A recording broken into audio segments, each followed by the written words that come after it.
This is Reverse Engineered. Hey everyone, my name is Jon Penland, and Reverse Engineered is brought to you by Kinsta, a premium managed hosting provider. In today's episode, I'm speaking with Tehsin Bhayani, founder and CEO of Serind Labs and AirMason. Tehsin, welcome to Reverse Engineered.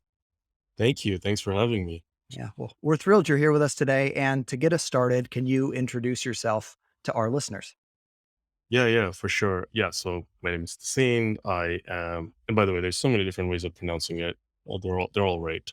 I'm based out of Toronto. I run two companies right now. So the first one is Serind Labs, and that's a digital agency. So we focus on branding, UX design, and then the actual coding, development of software, both for mobile and for desktop or web. And then the second company is AirMason. So AirMason is like a platform where we've created the software that lets HR teams at large organizations, so not the SMBs, but anyone that has more than 100 employees, we help those folks create, manage, track, distribute their handbooks, and pretty much any document that requires signatures and such. And yeah, that's what AirMason is. Okay. So as I was looking at Serind Labs and AirMason, it looks like Serind Labs came first and then AirMason came second. So I want to ask about each separately, and we'll start with Serind Labs since it was the first or came before AirMason. Tell us about the origin story for Serind Labs. What caused you to start that agency? Okay, let's see. So I'll maybe go back a few years for that. So I dropped out of university and I started up a high-speed internet company in Central Africa. Made every possible bad mistake you can think of, failed miserably, came back to Toronto, and then, with like debt collection calls going on and no degree, eventually I ended up working as a programmer or, developer, basically building websites at other agencies. So I worked at three different agencies over a period of 10 years. And so that's where I got the experience from. And then one day, and I was very happy, by the way, I was the ultimate company man, loved my job, did not care to start another company ever again. And then one day I got laid off. And by this point, my career, a director of product, risen the ranks, so to speak. And I realized I did want to start a company again. And this time not for the riches, but to just kind of create an environment where engineers would be respected. This is, believe it or not, 10 years ago, engineers did not get the respect that they get right now. And so I wanted to create a place where like engineers were respected, something that wasn't like sales driven only. I hated this idea of like, anytime you wanted to take a vacation, you had to ask permission from an overlord, if you wanted to take a day off and stuff. And wanted to create a place where anyone could work remotely from anywhere in the world. Again, this is pre-COVID and before this was like normalized. And there were a few other values that were just like coming at me in my head over the course of those last 10 years. And I'm like, you know what? I know how to do an agency. I want to build these values and first principles in place. So that's how Serind was born. Yeah. Yeah. I have to ask. So you're building Serind Labs and you have in mind this idea that you want to build a company where engineers are respected and where sales wasn't the only driving force. Yeah. What are some of the structural choices that you made because those were priorities that you might have made differently if those weren't your priorities? Oh, yeah. So I think even when we really needed the money, we were still selective about clients. Okay.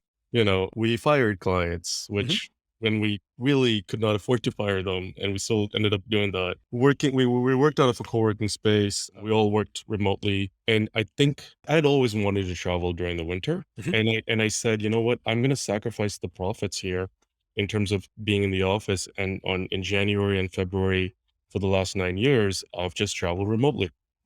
And because of that, one of the structures that we put into place was asynchronous communication being, creating a structure for async communication. So making it okay to not having to reply back to everything right away. And so that made it okay for us to work from different time zones. And now, I mean, there's so much good literature out there. Better people have written about how to structure that off. But back then we were just trying to figure this out. Like, so how does async work? Communicate. How do we create a document where we would let everyone write down, this is the best way to work with me. Mhm. And I think that concept, I want to say it's borrowed from Stripe, and maybe they got it from somewhere else. But the idea was, this is who I am. This is how I like to work. This is, I value my freedom, and this is the X, Y, I do X, Y, and Z. And this is the best way to work from me, with me. And this is how you're going to get the best from me. Yeah, some of the different elements you mentioned there, you talk about asynchronous communication. You mentioned earlier, like taking vacation without having to ask your overlord if that's okay. It makes me wonder, Yeah.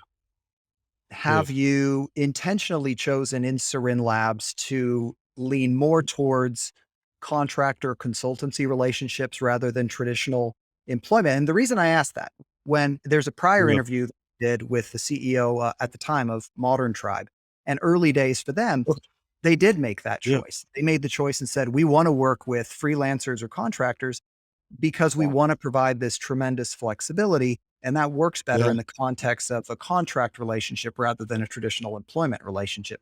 So Yeah. I'm just curious if that's entered into your thinking about how you retain talent at Serind Labs. Yeah, yeah. So we did not hire contractors, so to speak, for that, just for that reason. We ended up hiring full-time employees. So Mhm. almost everyone at Serind, for the most part, was a full-time employee. And we didn't want to we still wanted to give them safety.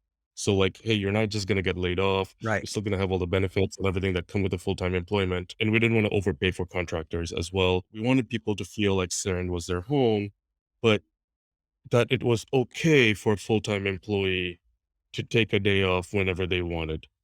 It was okay for a full-time employee to say, hey, I'm working from home Mhm. without having to expose themselves, Yeah. if that makes sense. Yeah. Yeah, and I have to, this is such a rich vein for me here at Kinsta because we're completely distributed. All Yeah. of our team members work from home. We have folks all over the world. And so we deal with some of the Mm. same dynamics. And one of the dynamics we run into, and I'm curious if you've observed this at Serind Labs, is this dynamic of team members who you need to be online at a specific time for a specific duration, particularly in support roles, and how you balance that against team members who can have more flexibility, whether they're Yeah. developers or HR or whatever. And I'm curious because I, Right. I know some companies have said we're going to treat everybody the same. So that means everybody works a fixed Right. schedule and that type of thing. I'm curious how you've approached Oh, that issue. If you face that issue yeah. at Serind, and if you do, how you've Oh, wow. approached it. Yeah. Yeah, yeah, no, we definitely have. I mean, both at AirMason and at Sarah. And what the stance that we've taken is like, if you're customer facing, Mhm. if you're in customer success, or if you're in, let's say, project management, for example, there are set hours and you have to be present in those hours. Yeah. I don't care what time zone you are. It doesn't matter if you're in Thailand, show up, work, be in front of the client, be ready, even if you're wearing swim trunks underneath and, Right. on the That's fine. call, Yeah. be present. And then there are roles like designers, engineers, and we're, especially given that we've always been a small company for the most parts, except for one time when we grew and we crashed back down. We've had to really, really compete to retain talent. And it's I'm like really difficult to like retain, especially like when you've got, Shopify's down the street from here, Yeah. when their recruiters come knocking on the talent's door and I give them like twice as much salary, it's really hard to compete with that. And one of the things that we've said is we're willing to take on really like engineers, designers that have really deep weaknesses, Mm. as long as their strength outweigh their weaknesses. So we will work with an engineer who doesn't show up to meetings on time. Yeah. It's okay.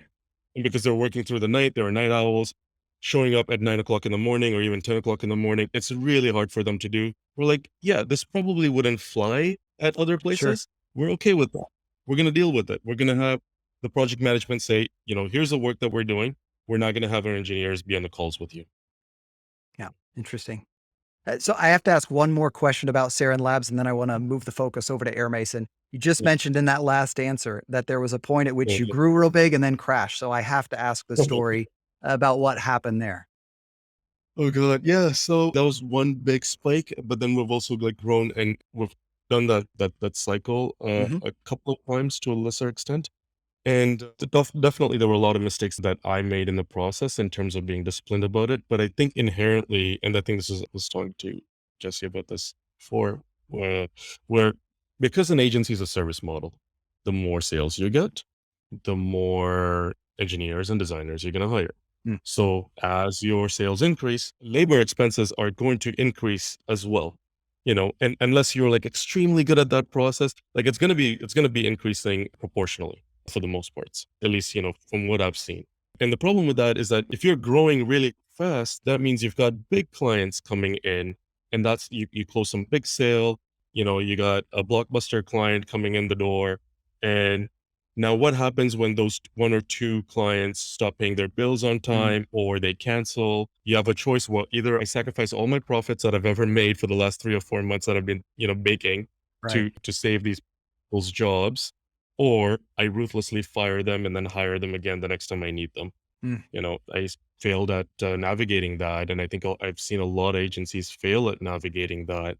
And we just came crashing down. And that's happened a couple of times. And well, funny enough, that was the inspiration to creating a product business. Yeah. Yeah. Well, let's shift the conversation that direction. I hear that repeated story from a lot of agencies, which is we had Mm, sort of this boom and bust cycle to our business. That's actually part of Kinsta's origin story, where the founders were yeah, a website marketing company, effectively building websites, doing some different marketing stuff, and they had the yeah, same issue of this sort of boom and bust cycle.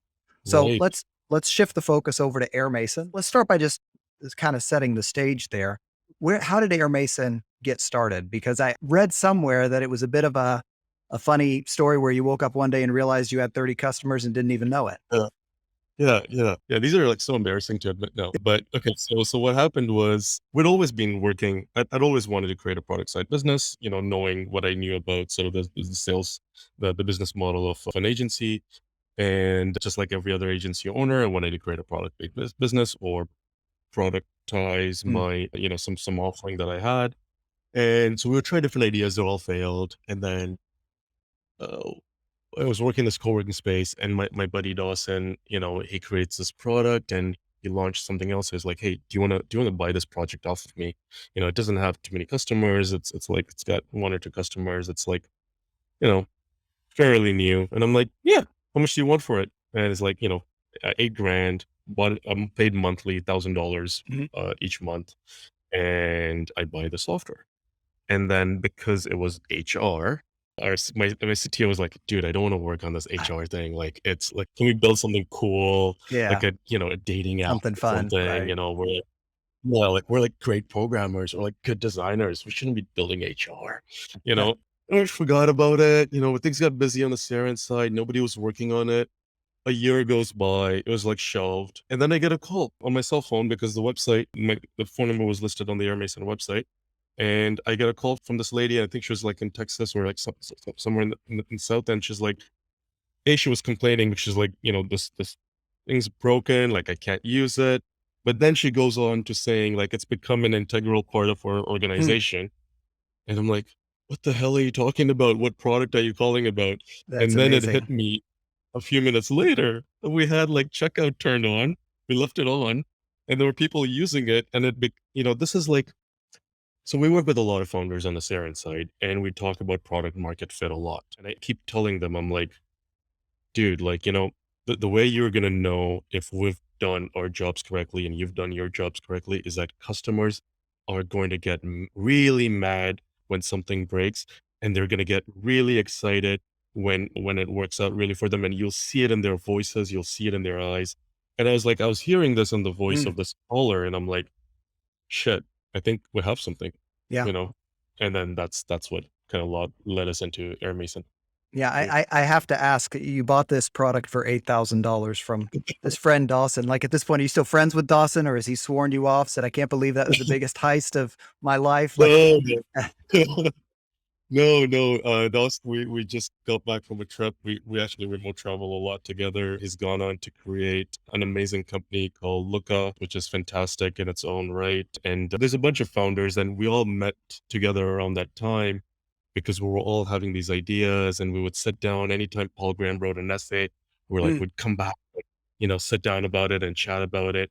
And this was just one of like the 20 or 30 ideas that everyone was working on, somehow collaborating with each other at any given time. Yeah. So thinking about AirMason's origin then, so you buy this product from Dawson and Yeah. you basically throw it up and forget about it. Realize a year later, you've got 30-ish customers. You've got somebody on the phone Mhm. talking to you about their frustrations with the product, yet acknowledging it's an integral part to the business.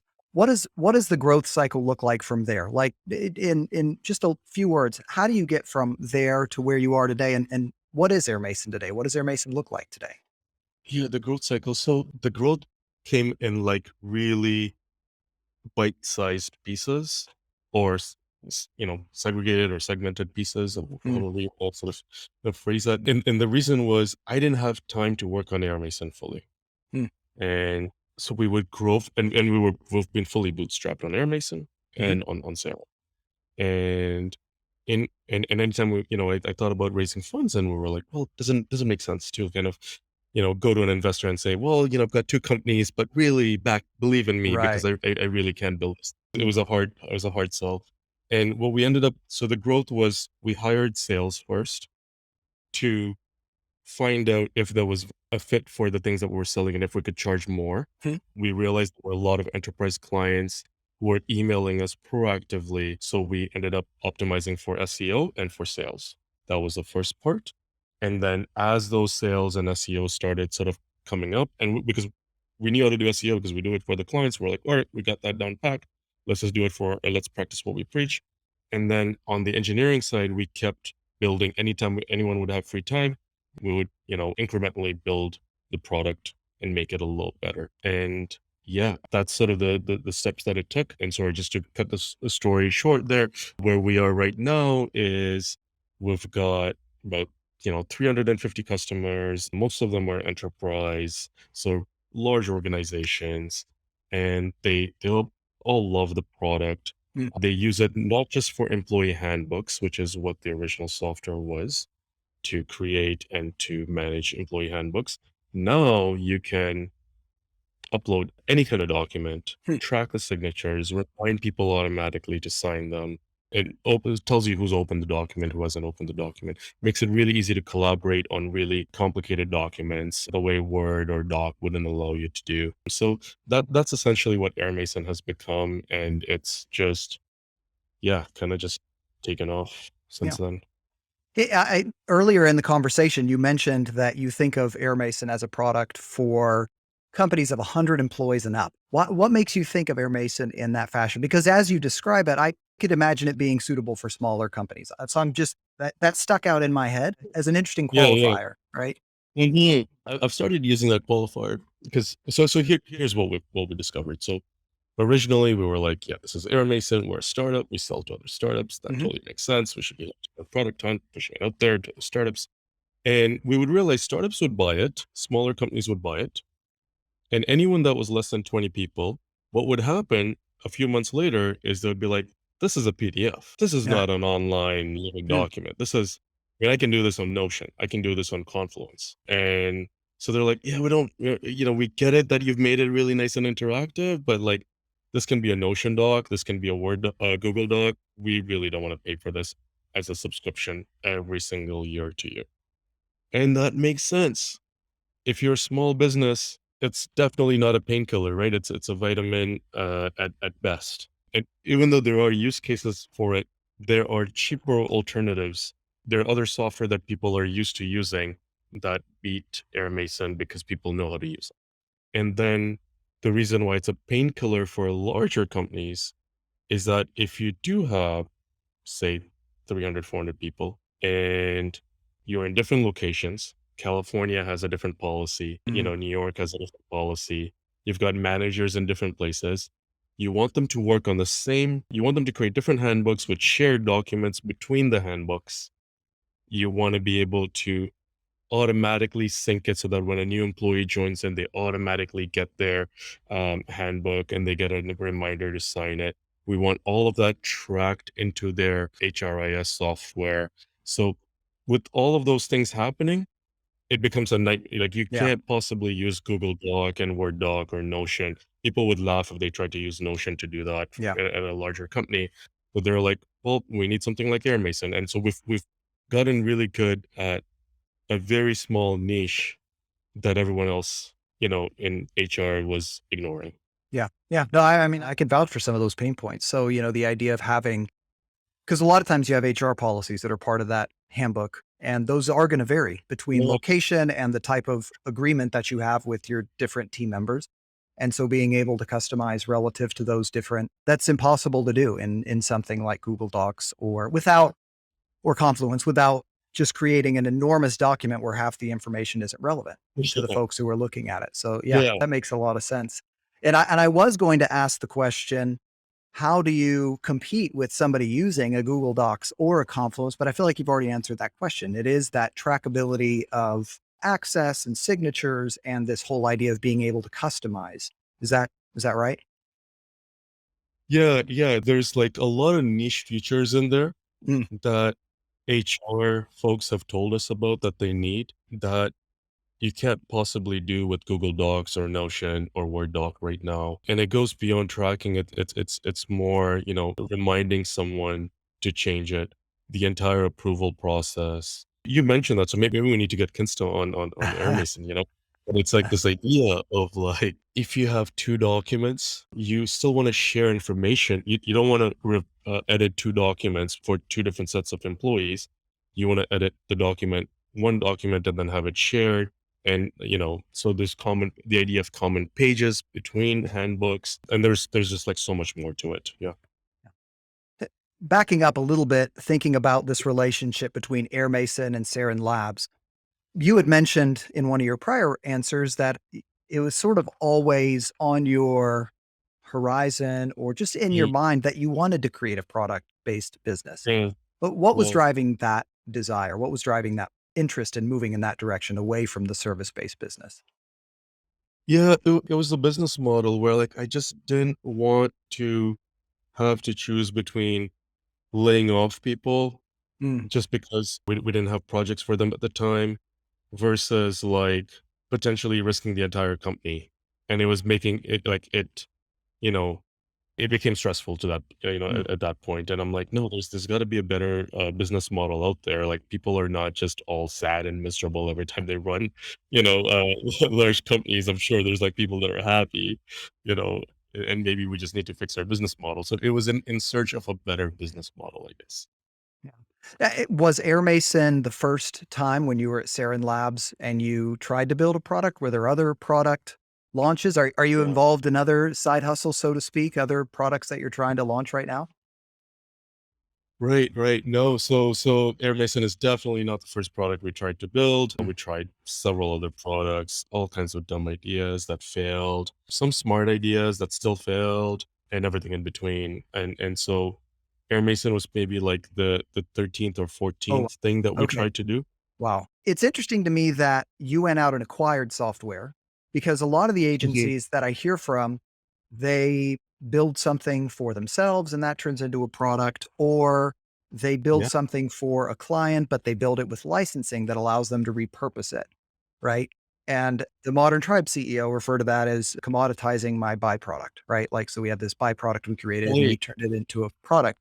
So I'm curious, were any of your other product attempts that, taking something that you've built for yourselves or for a client and trying to commoditize it? Or has it always been a matter of kind of going in a brand new direction?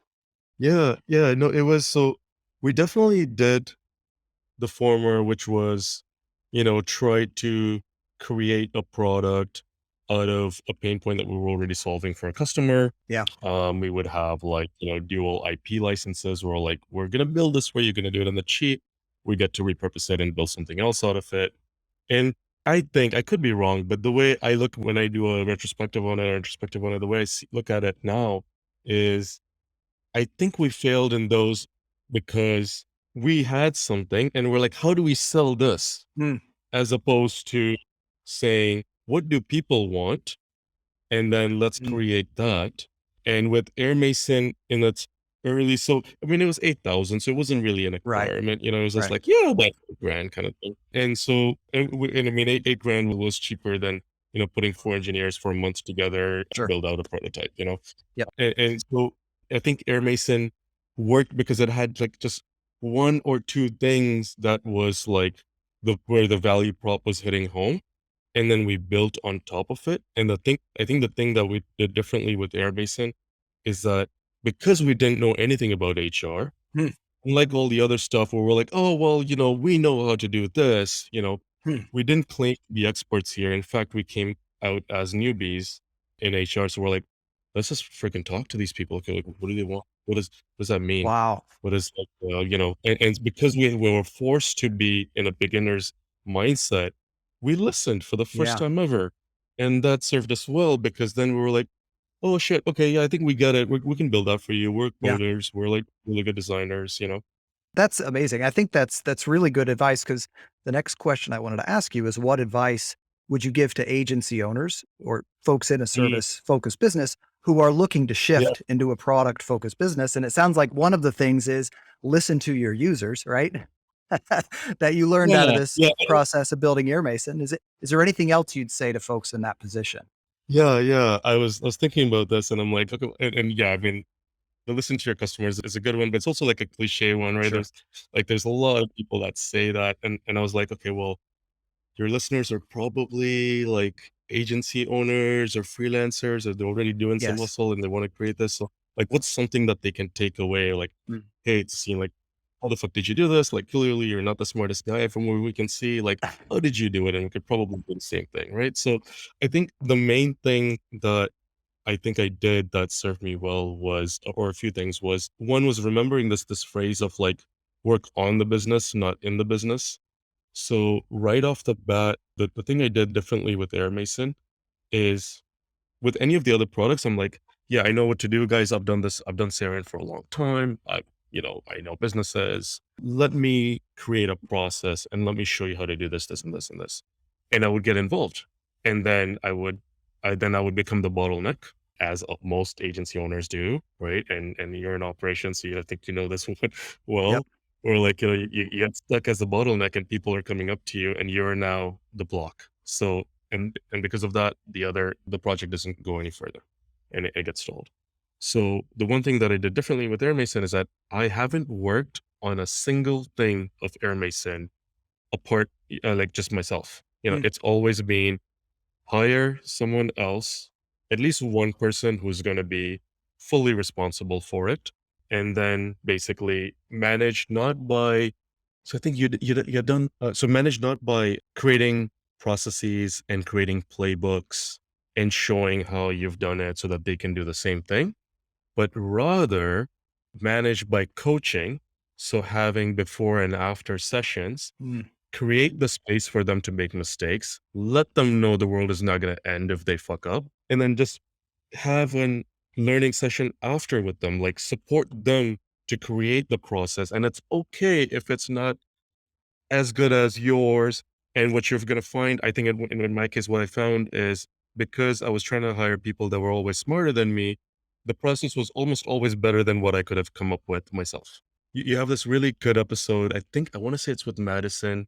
She was a freelancer that turned into an Yeah. agency. She was describing how she would create a process for every role, and then she would train that person. And Hmm. that's fantastic to get from a one person business to an agency, I think. Hmm. And then, but if you're trying to have an agency or trying to create a separate company altogether, that doesn't fly simply because you're the bottleneck. So I think you have to let someone else create the process and trust that they'll eventually figure out. And then your hardest part is the hiring part. Yeah. Yeah. Yeah. No, and I think the advice you just gave is, I'm sure it's great advice for folks in that service business trying to transition to a product focus. But I also think it's great advice just for any manager or leader who finds themselves growing from a small team to a larger and a larger team, because you Yeah. become the bottleneck. If you're growing, let's say that you're managing a support team and it's a team of 3 people and you're the direct manager. And then you find yourself 3 years later, suddenly it's a team of 30 people and you've got three Right. or four different separate functions. You have to back up a degree from what's happening day to day. And you have to Right. coach managers and you have to help them make decisions, help them get unstuck, Yeah. and help them plan. But you have to let them take the lead in doing the work. right? Exactly, Yeah. exactly. No, and I think that was the key, and especially given that we were bootstrapped as well, Yeah. we couldn't, then the challenge becomes if you're bootstrapped and you're trying to hire someone smarter, then how do you get someone that already knows how to do it, and Yeah. how are they not going to fuck up? And that's the problem for agency owners, or basically if you're trying to create a second company of any sort, Mm. right? It's just like, well, how do I at the cheap hire people that are still going to be able to get the work done? Yeah. And for me, the inspiration was Buffett's thing about hiring advice, like Warren Buffett's thing about hiring Mhm. people. And he said, over index for like intelligence, honesty, and energy. Mm. And we were trying to do that. And I'm like, there's something missing here. Like there's something more here. I think that only works if you've got money to hire people. So Mm. if you've got like, there's more stuff missing here. And so the other stuff that we added on here was like someone that actually really wants freedom. Mm. So someone who's worked as a freelancer, so you can see those traits in them where like they remote travel. They're kind of like Melissa from eWebinar, right? Like sort of Yep. like they love traveling. They really value their freedom. And then the second part is they have like extreme ownership. And so for one of our best hires, our head of operation, like integrations and operations right now is Judy. And Judy and I met at the restaurant that she was working at, and it would be like a packed restaurant Mhm. where she was already doing her own stuff behind the bar. And if someone's napkin fell down on the floor without someone noticing it, she would walk over to the other side, pick up the napkin, fold it, and it wasn't like a 5-star, but she would fold it, she'd put it there, She didn't have to do that. That wasn't her Mhm. table, but she just did that because I'm responsible for things Mm. that I see and do. And I'm like, that's the person that we need. So apart Wow. from that intelligence and energy, and for honesty, we said, okay, well, honesty, what does honesty really mean? How do we filter this out in the interview? So we said, let's do intellectual honesty, and let's understand that if someone they're not sure about something, or if they're wrong about something, they can admit it. And Mm. if we do that really well, then we're all going to grow in the right direction.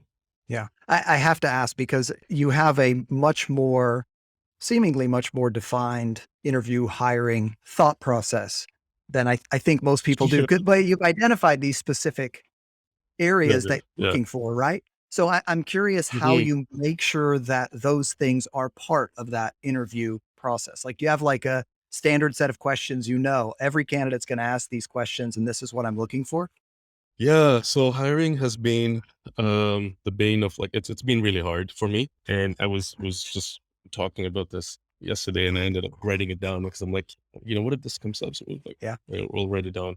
I guess like here's the main filters that we had was like I think I mentioned the first one, which is like freelancers. Hmm. Hire freelancers or hire people that are doing something on their own Hmm. because they're going to be able to work without adult supervision. And then hire people who don't have experience in your industry, so that you can find the really intelligent people for a cheaper Mm. price, because you probably don't have the budget to hire the person with all the experience and all of those other skill sets as well, the other soft skills. So the soft skills that I have, and then in terms of the interview process, yeah, we have questions that are geared towards asking them. So one of Mm. them, this is borrowed from some other literature. I want to say it's the book Who, which is my best source of information for hiring. And it has this, we ask this question in our hiring process, like, do you consider yourself lucky?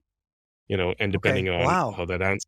So that's one kind of like a really good filter that's worked out well for us. The second one is remove the scene from the hiring process. So I realized I was great at knowing what we wanted. I was really bad at judging from interviews. So I removed myself from the process, and we were like, okay, well, who are the people that we really trust? And there's a couple of people that I've around me, and they help me with the hiring process because they're good at listening, writing things down, and not going on a rant, and actually listening to the candidate and being able to evaluate them correctly. So I removed myself from the equation. Things have gotten smoothly since then. That can be a challenge. I'm without naming any names. We did have one situation at one point where there was an interviewer, and we realized that they were talking more than the candidate was during the interview process, and we're like, okay, we need to integrate some coaching around interviewing skills here, right? This was early days. This was a Yeah. number of years ago, but it can definitely happen. Sometimes it's tough for folks to ask a question and sit in silence. Yeah, and absolutely, yeah. And by the way, so one more, but before I forget, so the other one is always have two people do the interview separately and then share their notes Mm, anonymously. So it's from that book group. But we follow that very closely, and then we score them on different weighted averages, and so we make sure that the questions that have been asked get passed on to the second interviewer, but the answers do not get passed on. yeah. Yeah. And I really love that question that you mentioned. I think it was, do you consider yourself to be lucky? Or something along those lines. That just seems like such a great Yeah, filter to identify folks who you're kind of filtering there for like positivity and the right thinking around luck relative to responsibility and initiative. That just seems like such a gold mine of like how somebody views the world through a relatively simple question. I love that. I may have to steal that one for my own interviews going forward. I've stolen it, of myself from someone else, and I wish I could remember their names. I could like do Yeah. the. Mhm. Yeah, that's awesome. So you're the CEO of two seemingly very different companies. How do you divide your time these days between Serind Labs and AirMason? Right, right. So I just started focusing 80% of my time on AirMason. Mhm. Until very recently, I would not be involved with a single thing of AirMason Hmm. except for coordinating resources to make sure that people had it and sort of like, I don't know, moving funds around so that people were getting paid. Now, I kind of like the way I try to do it, and it doesn't work too well. It's probably from the wrong person, probably to get, to take advice from this. But the way I structure it is I spend 80% of my time on AirMason, 20% on Serind. I try to do it so that my meetings are structured from Monday, Tuesday. So because Serind is an agency, Mhm. that's where all the meetings are. Mm. Got all these like long clients, and they're like, "Where's the scene? We're not he's on always on our calls." So like I schedule the calls for Monday, Tuesday, and that's kind of what gets grouped up. Wednesday, Thursday, Friday, try to keep it meeting free so that I could actually sit down and do heads down work, and that's when AirMason gets done. Yeah. So you kind of segment specific days. Like I know that this is going to be a Serind Labs day primarily, and these other days are going to be AirMason days primarily, and try and also make a clean distinction between making sure, especially it sounds like in AirMason, you have lots of as much as possible, sort of like focus heads down time. Yeah, yeah, exactly. Like usually the stuff that I'm doing on AirMason is the stuff that we haven't been able to hire someone for Mm, just yet. So one of the most mundane parts of my job is doing like security assessments because we can't afford to hire someone to do security assessments when we sign a client like Mattel, So then it's just like, all right, fine, I'm going to do that because, that needs to get done. mhm. Yeah, no, that was me at Kinsta for a while as well, where it was like, Oh, yeah. we have an That's, enterprise client looking at us, and here's a security assessment that needs to get done. Who's going to do this? It's nobody's yeah. job. I guess John's going to do it. Right. So I feel your pain there. All right. So as you look down the road, you have Serind Labs, an agency that you're spending 20% of your time on. You have AirMason, a product you're spending 80% of your time on. As you look down the road and kind of vision cast a couple of years down the road, where do you hope to be in 5 years? Right, right. So with AirMason, I really do see us taking over the entire HR and legal software stack, just given how brutal things are out there. I mean, DocuSign has $20 billion market cap, I Hmm. think, or something along those lines. So I think we have a very long way to go. I don't think we're like even at day one from that perspective. And I think, well, you guys are a great example of this, where like, if you can bring good UX and good technical thinking together, that like you just do that Hmm. and you take any industry, you can compete with the Goliaths out there, Mm. right? Who end up like baselining to like unusable bundled services and Yeah. products built by eventually more and more mediocre teams providing more and more mediocre customer service or no support because we're too big to offer you support, right? And so it allows companies like ours that are growing to actually compete. Hmm. And I think that's such a beautiful thing. So our creative director is Kyle Johnson. He designed like Medium, Dropbox, a Wow. few other like pretty, killer software out there.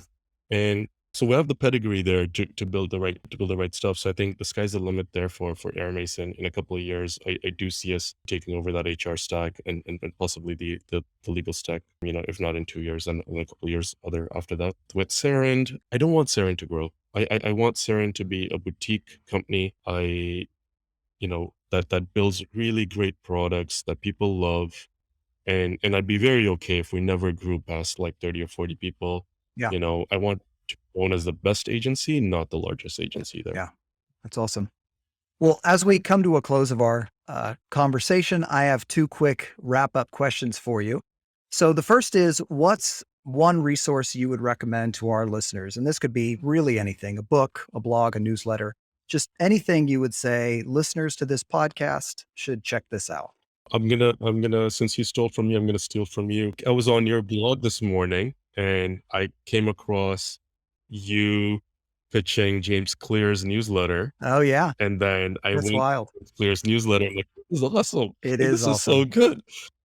So I think definitely that's a really good one. And then let's see, for hiring that book, WHO, saved my life. I've gone back to it so many times because I don't keep things in that, I just have to go back and read it again. And shelf there. Oh, yeah. Yeah, I think it's those 2. I mean, there's lots of good books out there. Yeah. Yeah, it's funny that you mentioned that newsletter. That I subscribe to not a lot of newsletters, very few. And among those, James Clear's is the only one that I read every single time, right? So I'll echo the recommendation there. And Who, which you mentioned as a book about hiring, we'll make sure that one makes it in the show notes so folks can track that one down as well. So last question for you, Tehsin. Where can people learn more about you and about AirMason?